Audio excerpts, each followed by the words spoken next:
कुर्बानी के जानवरों को सजाने संवारने के लिए शहरी पुरजोश हैं। लाहौर की मवेशी मंडी में आराइशी सामान की दुकानें सज गई हैं। मनचले नौजवान अपने जानवरों के लिए खूबसूरत मोहरे, हार, रंगीन दुपट्टे, ताज और पायल खरीद रहे हैं।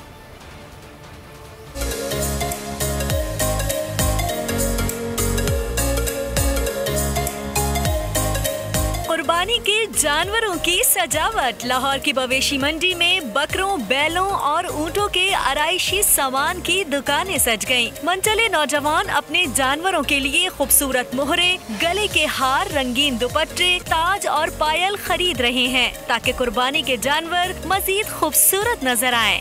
जब लोग डंगर लेते हैं ना, इधर से बच्चे साथ होते हैं, वो जिद करते हैं पापा सेट हमने लेना ही लेना है, पहले झांझरें मालें हमने लेनी ही लेनी है। बच्चे कह के माँ प्यो को पैसे बचा लेते हैं, 2 लाख का लिया तो 2-3 हज़ार लगा कर इधर जाते हैं। कुर्बानी के जानवरों को संवारने के लिए उन पर मेहंदी लगाने का भी रुझान बढ़ रहा है। खुसूसन दुम्बे, भेड़ और बकरों पर मेहंदी लगाकर उन्हें दिलकश बनाया जाता है।